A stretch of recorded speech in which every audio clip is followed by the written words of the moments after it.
Good morning, everyone, and welcome to the 2020 Virtual Conference on Integrated Learning. We have 24 concurrent sessions available for you to attend throughout these 2 days. Each day will end with a keynote speaker. We want to remind you that all conference sessions are being recorded.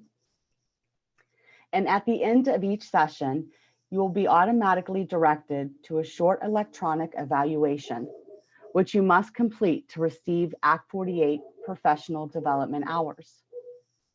When you submit your evaluation, you will be taken to the conference matrix so that you can join the next session. Now, I would like to welcome Dr. Lee Burkett, Director of the Bureau of Career and Technical Education at the Pennsylvania Department of Education, to welcome you.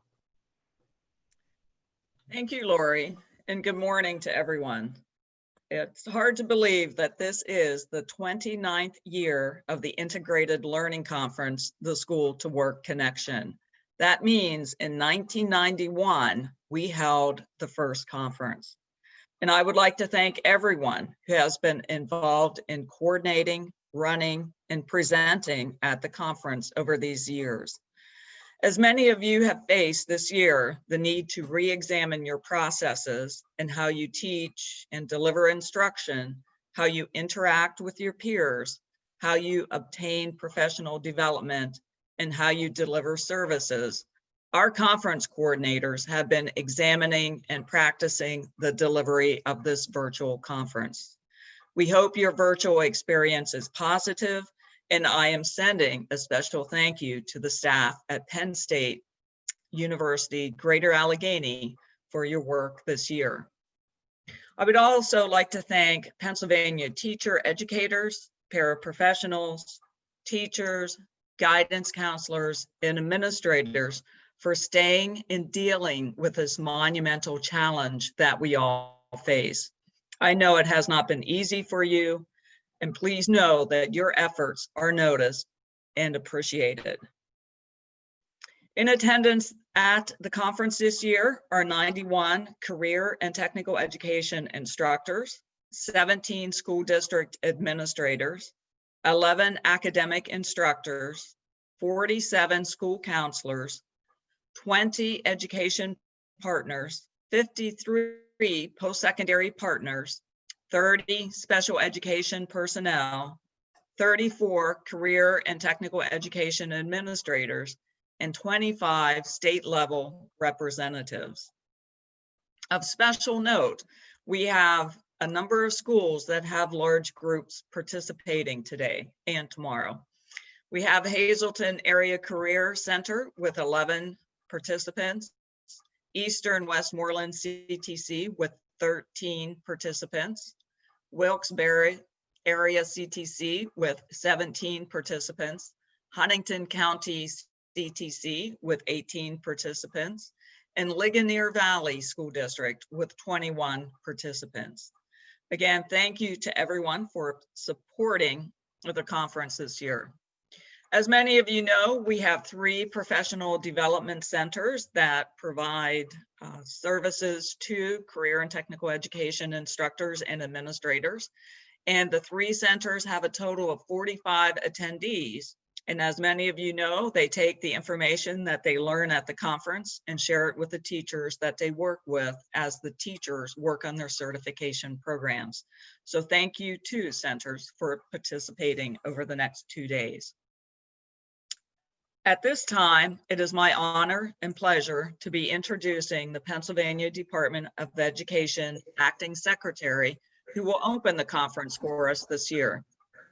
Acting Secretary Ortega was nominated to serve as Secretary of Education in October 2020. Prior to that, he has served as the Deputy Secretary and Commissioner of the Office of Post-Secondary and Higher Education at the Pennsylvania Department of Education. He led the work of the agency aimed at closing the post-secondary attainment gaps that have persisted among historically underrepresented populations and communities of color in Pennsylvania. He was also instrumental in the development of the Perkins 5 state plan. He was actively engaged in the process and attended state and regional stakeholders meetings. He actively listened to the stakeholders' comments and ensured that the state plan reflected their concerns. Additionally, Secretary Ortega facilitated the efforts to improve the diversity of Pennsylvania's educator workforce and to ensure that every student of the Commonwealth has access to educators who have been trained in culturally responsive and culturally relevant approaches to teaching and learning in the classroom. Mr. Ortega spent 8 years at the University of Michigan, where he held several academic and administrative roles. Most of his research focused on post-secondary access and success for all students.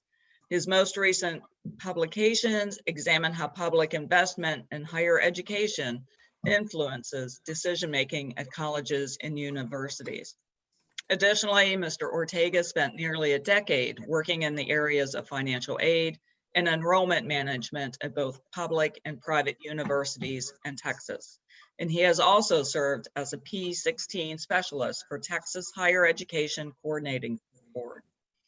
With his expertise in P-12 and higher education and his knowledge of the education system of Pennsylvania, Secretary Ortega will be a positive influence on education systems in Pennsylvania. At this time, welcome, Acting Secretary Ortega. Thank you, Dr. Lee Burkett. And I appreciate the invitation to attend today's conference on, with the theme of integrated learning.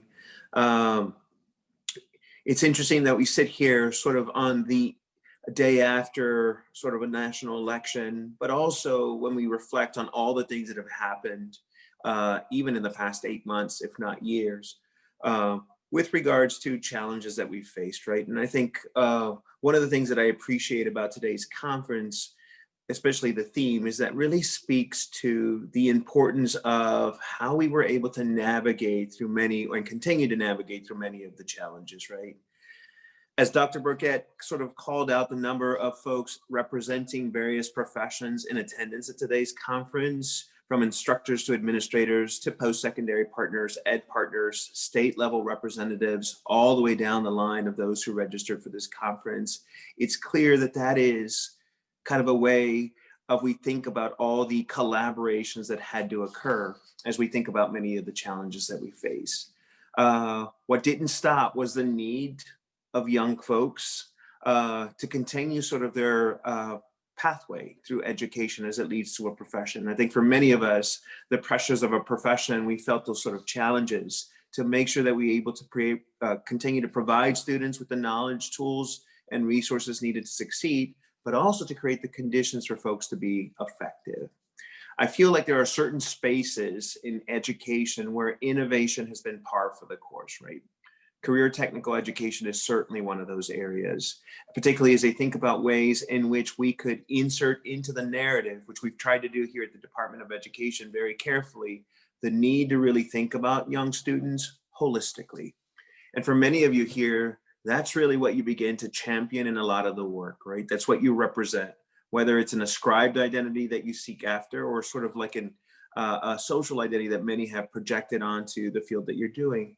You are advocating for the importance of making sure that we, the department and other folks, understand that there is no one pathway for individuals. And a number of folks need to be provided with sort of the guidance, learning, and development to curate their own pathway as they begin to become and understand what role or what career they're going to take in your life. So I want to begin by sort of thanking everybody for the work that you've been doing.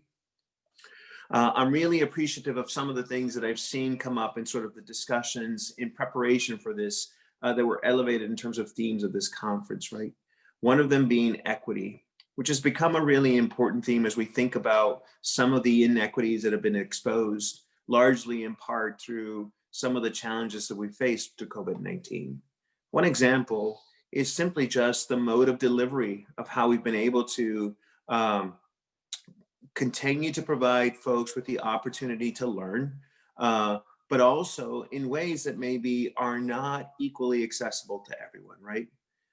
What I mean by that is that while we provided young learners with an opportunity when we pivoted during COVID-19 to access some of these resources remotely through technology, what we didn't consider was the fact that it's not equally distributed among everyone. And when you even begin to unpack that even further, you begin to identify the fact that one of the things that's important for learning is making sure that you have the conditions that feel safe and adequate and conducive for learning, right? And that was also one of the challenges that many of us have seen.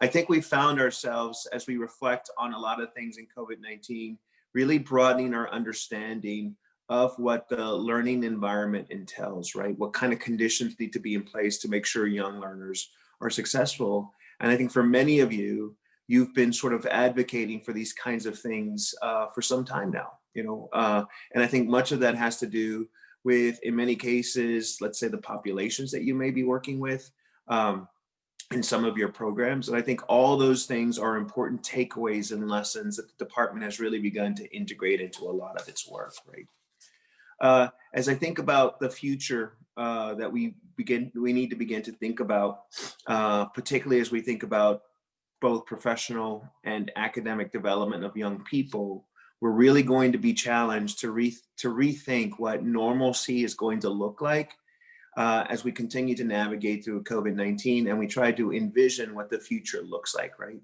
These disruptions have created a number of things, including us beginning to question what would the return to normalcy look like? Are there opportunities here for us to rethink some of our approaches to some of the things that we've been doing in the past? Did the investment in trying to figure out how to make remote opportunities available to young learners open up new opportunities where we might be able to advance access to many of the programs that we have? And then when you have disruption in applied fields in particular, those that require some hands-on learning, we were forced to really rethink and reconfigure that particular experience, which speaks volumes to the opportunities of how we might be able to navigate that moving forward, right? If anything, I've realized how many resources are available to us with regards to technology, and I think many of you have as well. It's now a matter of trying to figure out how you integrate those into pedagogy, curriculum, and the continued learning.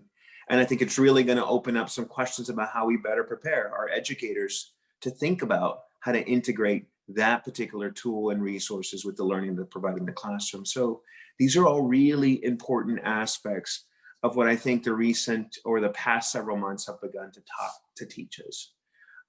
It doesn't replace the importance of in-person instruction, right? And we've come to find out that many of us miss the opportunities to engage in sort of the in-person, face-to-face congregate learning opportunities with the level of frequency. Some of us currently find ourselves in situations where we might be doing that in a hybrid approach.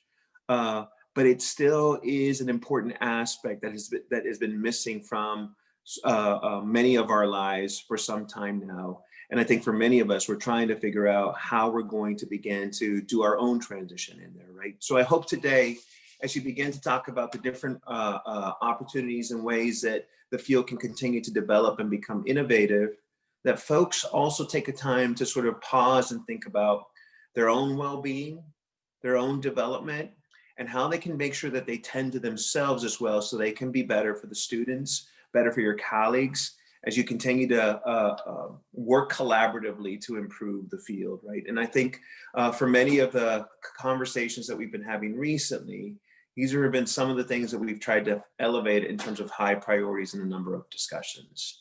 There is a lot of fatigue that's happening at the moment. The department is not in any way removed from that level of fatigue. We've been trying our best to make sure that we can stay ahead of some things. You know, for many of us, we're having to think about items and activities and issues that are generally removed from what we find ourselves, what we're most familiar with and most comfortable with, right? By that, I mean teaching, education, learning, the ecosystems and environment of the landscapes that we are a part of. We're less astute and knowledgeable about things like health issues and health concerns that are attributed to a virus. And so in many ways, you know, the fatigue comes from having to broaden our understanding of things that are not part of our day-to-day lingo as we navigate through this. And so I thought for many of you, you can probably relate to that similarly. I hope that we can also continue to think about how conferences like this yield ideas in which the department can improve its relationships with our various stakeholders. Embedded in this conference is folks representing areas where we certainly need to create better alignment. When I think about secondary, connecting to post-secondary at different levels, whether it's a 2-year or 4-year, creating pathways that folks can tap into if they want to continue their learning. I think these are places where those ideas come from. Lots of really great things that we have in place in other spaces within the department come from ideas that have been modeled by this particular field for a long time, right? When I think about the fabulous work being done by career tech and education centers and the way that they're collaborating with their communities, industries, and other education entities, these are things that we certainly want to integrate into other spaces, right? So there's a lot of lessons here that for us are generalized to the broader community at large. But it's also recommendations that we look forward to come from these conferences about how we could be better stewards and diplomats for the field when we think about our own messages in the department. As we move into the next couple of years, it's going to be really important that we come up with a narrative that is inclusive for everybody and that provides everyone with an opportunity to rethink about how they are going to get themselves back on a path to normalcy in the days following as we move through COVID-19. And I think these are all going to be important aspects that we look for to the field for recommendations on those particular pieces. I'm excited about not just the attendees, about the topics that many folks are going to discuss, about the takeaways and recommendations that will be made. And I want to continue to sort of encourage everyone to not just collaborate with each other, but find ways to collaborate with the various state agencies in order for us to figure out ways to improve and be better at thinking about the resources needed for the fields, right? These are not exclusive just to the resources needed by young students, but the resources that might be needed by folks such as yourself in order to be able to continue to enhance your offerings and then provide opportunities for more people to engage with some of the opportunities being offered at your many centers. So with that, Dr. Burkett, I'm happy to sort of allow for the conference to continue. And I appreciate once again the invitation to offer some opening remarks to the group. Thank you very much, Secretary Ortega. And actually, I'll turn it back to Lori Bell. Great, thank you. We would like to thank both Dr. Burkett and Secretary Ortega for welcoming all the conference attendees today.